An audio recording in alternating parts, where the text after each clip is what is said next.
નમસ્કાર વિદ્યાર્થી મિત્રો, ઓનલાઈન શિક્ષણની અંદર આપ સૌ વિદ્યાર્થી મિત્રોનું સ્વાગત છે.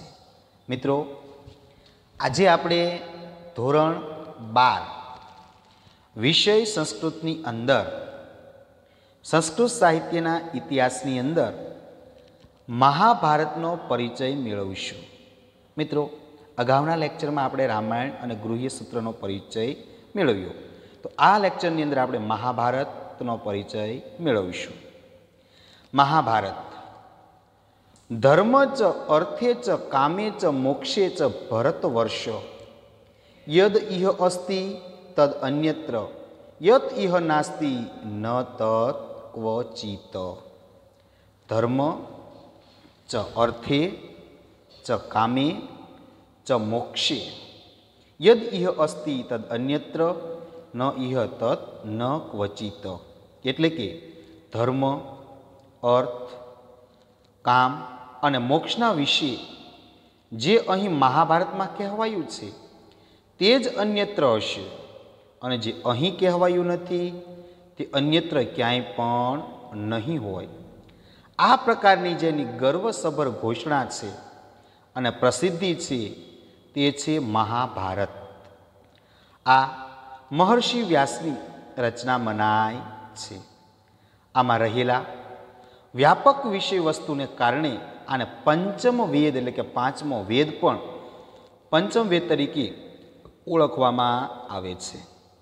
રામાયણ પછી આ મહાભારત આપણા દેશનું બીજું વિરાટ મહાકાવ્ય છે. મિત્રો, મહાભારતનો પરિચય ધર્મ ચ અર્થ ચ કામે ચ મોક્ષે ચ ભરત શર્ભ યદ ઇહ અસ્તિ તદ અન્યત્ર યત ઇહ ન અસ્તિ ન તત ક્વચિત. એટલે કે જે ધર્મ, અર્થ, કામ અને મોક્ષ વિશે જે મહાભારતની અંદર કહેવામાં આવેલું છે તે જ અન્યત્ર એટલે બીજે હશે, અને જે અહીં કહેવાયું નથી તે અન્યત્ર એટલે બીજે ક્યાંય પણ કહેવાયું નથી. એટલે મહાભારતની અંદર જે વસ્તુ કહેવાયેલી છે તે જ આખા વિશ્વની અંદર કહેવાયેલી છે. મહાભારતની અંદર જે કહેવાયેલું નથી એ બીજે ક્યાંય પણ કહેવાયેલું નથી. તો આવા પ્રકારની જેની ગર્વસભર આપણે ગર્વ કરવાનું મન થાય એવી ઘોષણા અને પ્રસિદ્ધિ છે એ જે ગ્રંથ છે તો એ છે મહાભારત. મહાભારતની રચના મહર્ષિ વેદવ્યાસે કરી. મહાભારતની રચના કોણે કરી? મહર્ષિ વેદવ્યાસ. આમાં રહેલા વ્યાપક એટલે કે વિશાળ ઘણા બધા વિષય વસ્તુને કારણે મહાભારતને પંચમ વેદ એટલે કે પાંચમો વેદ કહેવામાં આવે છે. મહાભારતને પાંચમો વેદ શા માટે કહેવામાં આવ્યો? કારણ કે એની અંદર ઘણી બધી કથા વસ્તુઓ છે, ઘણું જ બધું વિષય વસ્તુ છે, અને આ વિષય વસ્તુને કારણે એ મહાભારતને પાંચમો વેદ કહેવામાં આવે છે. મહાભારતની કુલ 3 આવૃત્તિઓ પ્રકાશિત થઈ હોવાનું એ મનાય છે. મહાભારતની કુલ 3 આવૃત્તિઓ હોવાનું મનાય છે. મહાભારતનું મૂળ કદ ઘણું નાનું હતું. એ સ્વરૂપમાં તે જય નામે ઓળખાતું, અને તેમાં લગભગ 8000 શ્લોકો હતા. મહાભારતનું કદ નાનું હતું ત્યારે એનું શું નામ હતું? જય. અને તેમાં કેટલા શ્લોકો હતા? 8000. તે પછી એની બીજી આવૃત્તિ થઈ અને તે ભારતના નામથી પ્રસિદ્ધિ પામી. આમાં શ્લોકોની સંખ્યા વધીને 24000 શ્લોકોની થઈ.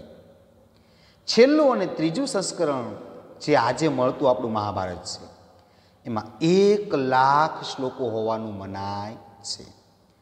વિશ્વ સાહિત્યમાં કદની દ્રષ્ટિએ સર્વપ્રથમ સ્થાન આ મહાભારત ભોગવે છે. મિત્રો, મહાભારતના કુલ 3 આવૃત્તિઓ થઈ હોવાનું એટલે કે 3 ભાગ બહાર પડ્યા. મહાભારતનું જે મૂળ કદ હતું એ ખૂબ નાનું હતું, અને એ જ્યારે પહેલી જે આવૃત્તિ હતી એ કયા નામે ઓળખાતી? જયના નામે ઓળખાતું, અને તેમાં 8000 શ્લોકો હતા. પહેલી આવૃત્તિ બહાર પડી, એનું કદ નાનું હતું, એ જય નામે ઓળખાતું, અને એમાં 8000 શ્લોકો હતા. ત્યારબાદ એમાં સુધાર વધારા થયા અને બીજી આવૃત્તિ બહાર પડી, તો એ કયા નામે ઓળખાણી? ભારતના નામે ઓળખાણી અને એની અંદર શ્લોકોની સંખ્યા વધી અને 24,000 શ્લોકો ઉમેરાણા. પહેલાં કેટલા હતા? 8,000. બીજી આવૃત્તિમાં 24,000 શ્લોકો ઉમેરાણા અને ત્રીજી આવૃત્તિ જે ત્રીજો ભાગ બહાર પડ્યો એની અંદર 8,000 શ્લોકો અને જે અત્યારે આપણને જે મહાભારત પ્રાપ્ત થાય છે એ મહાભારત. આમ વિશ્વની અંદર કદની દ્રષ્ટિએ જો સૌથી મોટું હોય તો એ છે આપણું મહાભારત.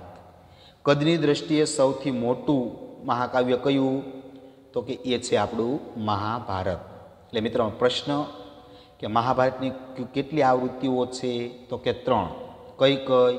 જય, ભારત અને મહાભારત. પહેલી આવૃત્તિ હતી એમાં કેટલા શ્લોકો હતા? 8,000. બીજી આવૃત્તિની અંદર 24,000 અને ત્રીજી આવૃત્તિની અંદર 1,00,000. તો મિત્રો આ યાદ રાખવાનું. મહાભારતમાં કુલ 18 પર્વ છે જે ક્રમ અનુસાર આ પ્રમાણે છે: આદિ પર્વ, સભા પર્વ, વન પર્વ, વિરાટ પર્વ, ઉદ્યોગ પર્વ, ભીષ્મ પર્વ, દ્રોણ પર્વ, કર્ણ પર્વ, શલ્ય પર્વ, સૌપ્તિક પર્વ, સ્ત્રી પર્વ, શાંતિ પર્વ, અનુશાસન પર્વ, આશ્વમેધિક પર્વ, આશ્રમ પર્વ, મોસલ પર્વ, મહાપ્રસ્થાનિક પર્વ અને સ્વર્ગારોહણ પર્વ. આ 18 પર્વ ઉપપર્વ અને અધ્યાયોમાં વહેંચાયેલા છે. પર્વ અને ઉપપર્વમાં વહેંચાયેલા છે. આનો રચનાકાળ ઈસવીસન પૂર્વે 5મી સદીથી પણ પ્રાચીન માનવામાં આવે છે. કેટલાક વિદ્વાનોનો મત છે કે ઘણા પ્રાચીન સમયથી પ્રારંભાયેલી મહાભારતની રચના છેક ઈસવીસનની 2જી સદી સુધી ચાલતી રહી છે. આમ મહાભારતના નામે પ્રસિદ્ધ આ કૃતિ કોઈ એક સમયની અને એક કર્તાની રચના નથી. મિત્રો મહાભારતની અંદર કુલ 18 પર્વ છે, એટલે 18 ભાગ છે, જે ક્રમ અનુસાર આ પ્રમાણે છે: આદિ પર્વ, સભા પર્વ, વન પર્વ, વિરાટ પર્વ, ઉદ્યોગ પર્વ, ભીષ્મ પર્વ, દ્રોણ પર્વ, કર્ણ પર્વ, શલ્ય પર્વ, સૌપ્તિક પર્વ, સ્ત્રી પર્વ, શાંતિ પર્વ, અનુશાસન પર્વ, આશ્વમેધિક પર્વ, આશ્રમ પર્વ, મોસલ પર્વ, મહાપ્રસ્થાનિક પર્વ અને સ્વર્ગારોહણ પર્વ. આમ 18 પર્વોની રચના મહાભારતની અંદર છે. આ 18 જે પર્વો છે એ પર્વ અને ઉપપર્વની અંદર એમ પર્વ અને ઉપપર્વ એવા અધ્યાયોમાં વહેંચાયેલા છે. મહાભારતનો જે સમય, જે રચનાકાળ છે એ ઈસવીસન પૂર્વે 5મી સદીથી પણ વધારે માનવામાં આવે છે. મિત્રો મહાભારતની અંદર 18 પર્વો છે અને સમય તો ઈસવીસન પૂર્વે 5મી સદીથી પ્રાચીન.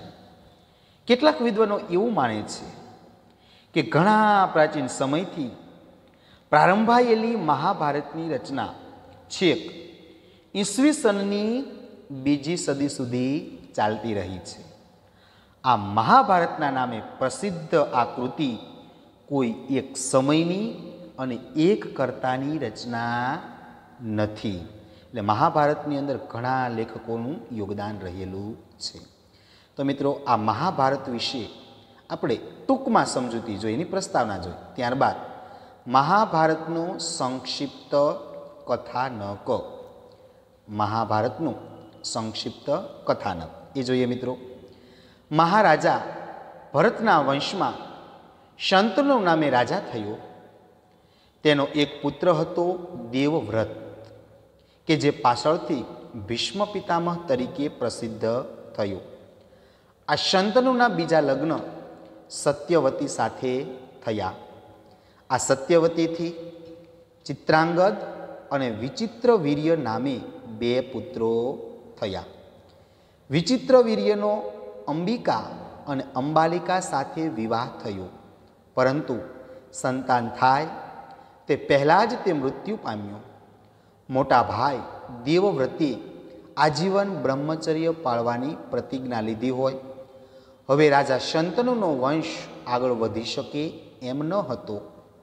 તો આ સ્થિતિમાં તે જમાનામાં પ્રચલિત નિયોગ પ્રથાથી એટલે કે કૃત્રિમ રીતે ગર્ભધારણ અંબિકાએ ધૃતરાષ્ટ્રને અને અંબાલિકાએ પાંડુને તથા એની સાથેની એક દાસીએ ત્રીજા પુત્ર વિદુરને જન્મ આપ્યો.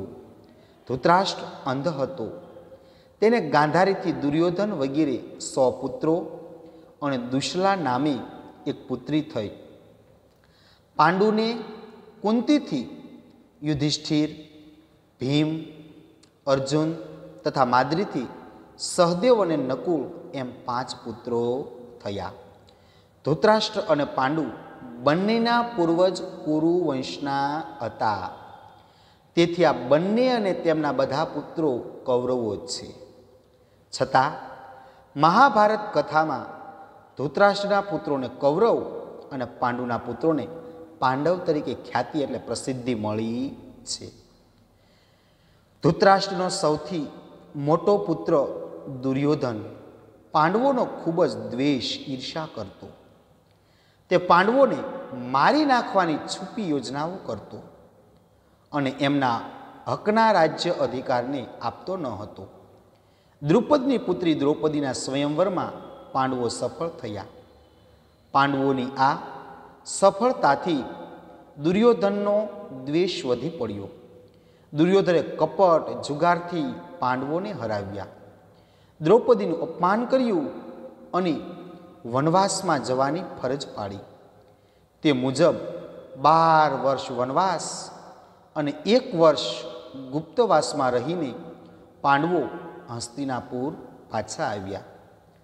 પાછા આવીને એમણે પોતાના રાજ્ય અધિકારની માગણી કરી, પણ દુર્યોધને 100ની અણી જેટલી પણ ભૂમિ આપવાની ના પાડી. શ્રી કૃષ્ણ વચ્ચે રહીને સમાધાનનો ઘણો પ્રયત્ન કર્યો. દુર્યોધને શ્રી કૃષ્ણની વાત માની નહીં.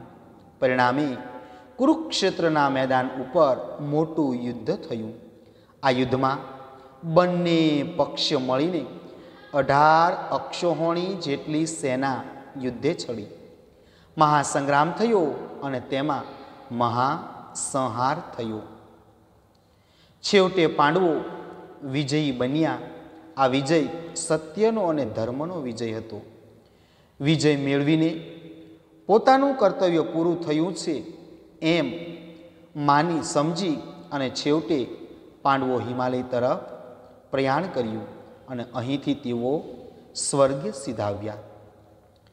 કૌરવ અને પાંડવોના યુદ્ધની મુખ્ય કથાવસ્તુની સાથે અહીં માનવ જીવનને ઉપયોગી એવું તમામ પ્રકારનું જ્ઞાન ખૂબ જ સરસ રીતે વણી લેવામાં આવ્યું છે. આને કારણે મહાભારત જ્ઞાનના વૈવિધ્યમાં, પાત્રોના અને આખ્યાનોના વૈવિધ્યમાં, કાવ્યત્વ અને રસના વૈવિધ્યમાં એટલું બધું વિશેષ બની ગયું છે કે વિશ્વનો એ અદ્વિતીય ગ્રંથ બની રહ્યો. ભીષ્મ પર્વના 25થી 42 સુધીના 18 અધ્યાયોના શ્રીમદ ભગવદ્ ગીતા તરીકે પ્રસિદ્ધિ પામેલો આ ગ્રંથ મહાભારતનો જ ભાગ છે. આ ગ્રંથની વર્ણન શૈલી સુંદર, સરળ અને અદ્ભુત છે. આમાં આવતા નૈતિક કથાનકો અને આખ્યાનો લોકપ્રિય એટલે લોકોને ગમે તેવા નીવડ્યા એટલે બન્યા છે. તેમનો ઉલ્લેખ રોજબરોજના વ્યવહારમાં આજે પણ થતો હોય છે. મહાભારતમાંથી ભારતીય સમાજ નિરંતર પ્રેરણા મેળવતો રહ્યો છે અને આજે પણ મેળવી રહ્યો છે.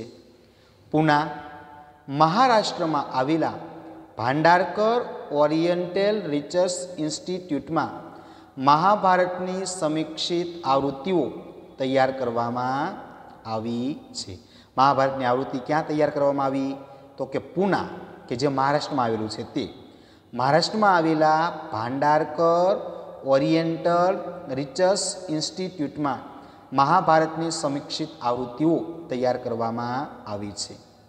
દેશ વિદેશમાં ઉપલબ્ધ અનેક પ્રાચીન હસ્તલિખિત ગ્રંથોનો આધાર લઈને તૈયાર કરવામાં આવેલી આ આવૃત્તિનો ઉપયોગ ઉચ્ચ અધ્યયન અને સંશોધન, વિવેચન વગેરે માટે કરવામાં. અધ્યયન એટલે ભણવા માટે, સંશોધન એટલે કે નવો નિબંધ લખવા માટે, અને વિવેચન એટલે કે ટીકા ટિપ્પણી કરવા માટે.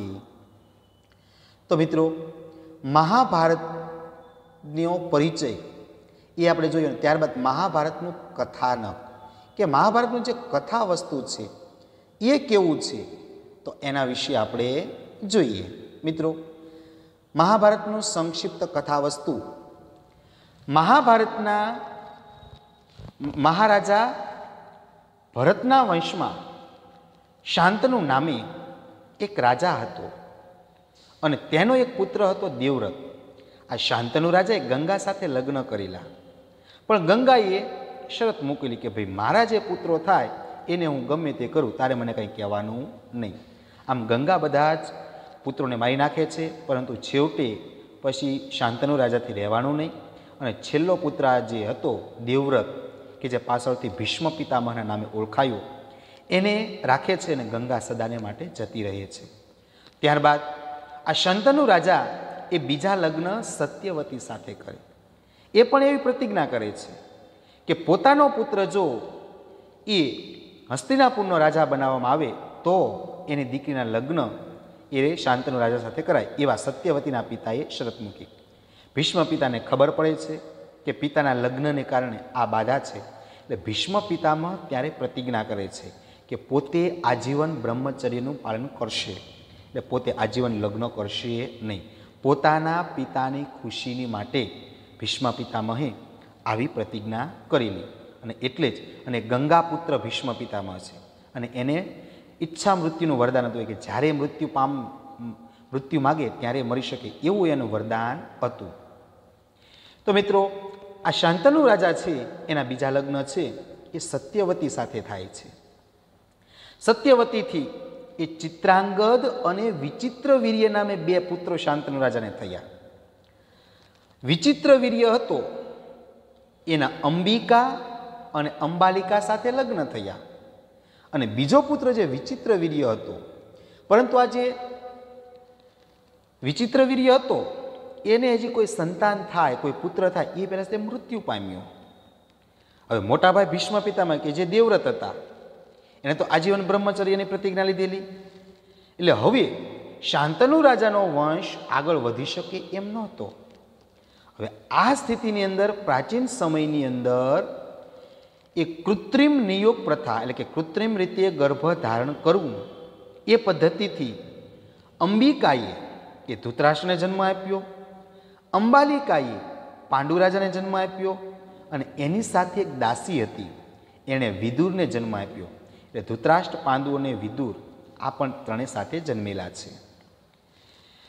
ધૃતરાષ્ટ્ર જન્મથી અંધ હતો અને એણે ગાંધારી સાથે લગ્ન કર્યા.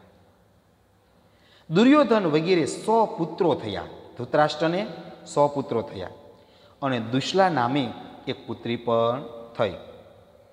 અને પાંડુ રાજાને એ કુંતીની સાથે લગ્ન કર્યા, અને કુંતીને યુધિષ્ઠિર, ભીમ અને અર્જુન તથા માદ્રીથી સહદેવ અને નકુલ એમ 5 પુત્રો થયા. પાંડુ રાજાએ 2 રાણીઓ સાથે લગ્ન કર્યા, કુંતી અને માદ્રી, અને એનાથી એને કુંતાના 3 દીકરાઓ અને માદ્રીના 2, સહદેવ અને નકુલ, આમ 5 પુત્રો થયા. ધૃતરાષ્ટ્ર અને પાંડુ રાજા બંનેના પૂર્વજો એ કુરુ વંશના હતા, એટલે તેના બધા પુત્રો છે એ કૌરવો જ કહેવાય. પરંતુ મહાભારતની કથામાં ધૃતરાષ્ટ્રના પુત્રોને જ આપણે કૌરવ તરીકે ઓળખીએ, અને પાંડુ રાજાના પુત્રોને આપણે પાંડવ તરીકે ઓળખીએ છીએ. બાકી બંને છે એ કૌરવો કહેવાય, કારણ કે કુરુ વંશના હતા એટલા માટે. ધૃતરાષ્ટ્રનો સૌથી મોટો પુત્ર દુર્યોધન એ પાંડવોનો ખૂબ દ્વેષ, ઈર્ષ્યા કરતો. તે પાંડવોને મારી નાખવા માટે નવી નવી છુપી યુક્તિઓ કરતો, અને એમના હકનો, એ રાજ્યનો અધિકાર એ તેમને આપતો ન હતો. દ્રુપદની પુત્રી દ્રૌપદીના સ્વયંવરમાં પાંડવો સફળ થયા અને દ્રૌપદી સાથે લગ્ન કરે છે. પાંડવોની આ સફળતાથી દુર્યોધનનો દ્વેષ, ઈર્ષ્યા વધી ગઈ. દુર્યોધને કપટ અને જુગારથી પાંડવોને હરાવ્યા. દ્રૌપદીનું અપમાન કર્યું, ભર સભામાં વસ્ત્રાહરણ કર્યું અને વજવા વનમાં જવાની ફરજ પાડી.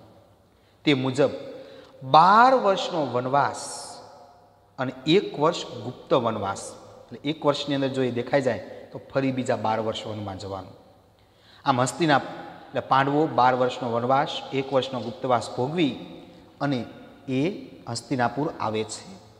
પાછા આવી અને એમણે પોતાના રાજ્યના અધિકારની માગણી કરી, પણ દુર્યોધને 100ની અણી જેટલી પણ જમીન આપવાની ના પાડી. શ્રી કૃષ્ણએ વચ્ચે રહીને સમાધાનનો ઘણો પ્રયત્ન કર્યો.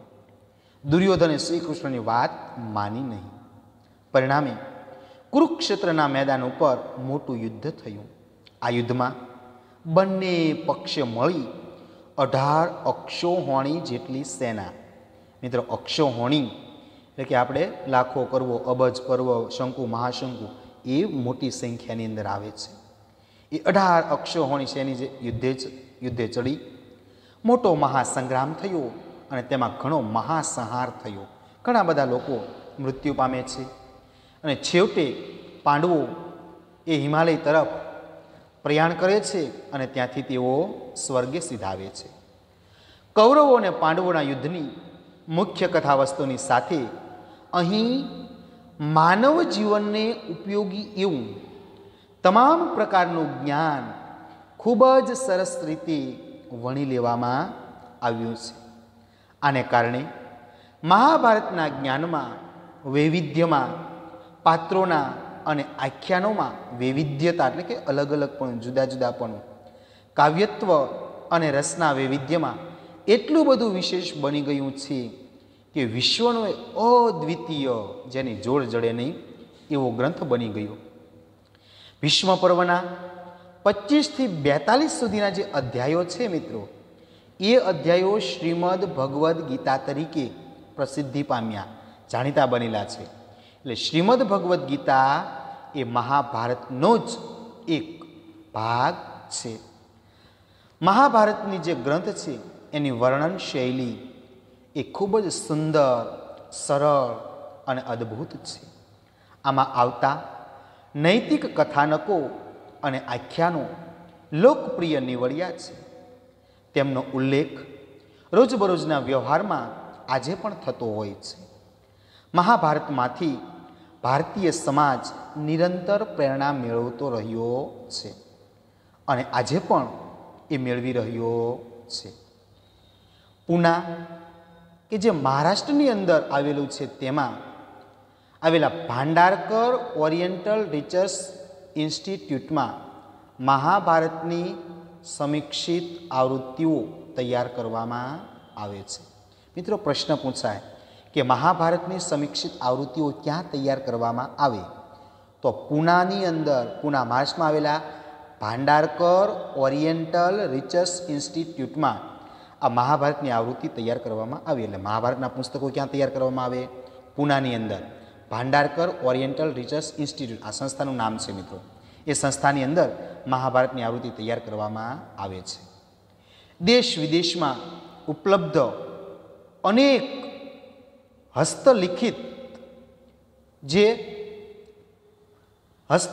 જે દેશ વિદેશની અંદર ઉપલબ્ધ અનેક પ્રાચીન હસ્તલિખિત ગ્રંથોનો આધાર લઈ અને તૈયાર કરવામાં આવેલી આ જે આવૃત્તિ છે, એ આવૃત્તિ એ ઉચ્ચ અધ્યયન એટલે કે ઊંચા અભ્યાસ માટે સંશોધન, જે મિત્રો પીએચડી કરતા હોય એના માટે સંશોધનનો એક વિષય આવે, તો સંશોધન માટે અને વિવેચન વગેરે માટે કરવામાં આવે છે. તો મિત્રો, અહીં આપણે મહાભારત વિશે સંક્ષિપ્ત નોંધ આપણે જોઈ. તો મિત્રો, પ્રશ્ન પૂછાય કે મહાભારતનો પરિચય આપો અથવા મહાભારત વિશે પરિચયાત્મક નોંધ લખો. મિત્રો, 4 માર્ક્સની અંદર આ મહાભારત વિશે પ્રશ્ન પૂછાય, તો એની અંદર આપણે આ લખવાનું. મિત્રો, આ મહાભારતમાંથી આપણે મહાભારતના રચયિતા કોણ? કે મહર્ષિ વેદવ્યાસ. એની રચના, એની અંદર કેટલા પર્વો? 18 પર્વો છે, એ યાદ રાખવાનું છે. એનો સમય, એનું કથાનક અને ત્યારબાદ એ કઈ સંસ્થા દ્વારા એ તૈયાર કરવામાં આવે છે એ આપણે યાદ રાખવાનું છે. તો મિત્રો એટલું આપણે આ મહાભારતના પરિચયની અંદર એ લખવાનું છે. તો મિત્રો અહીં આપણે આ લેક્ચર પૂર્ણ કરીએ છીએ.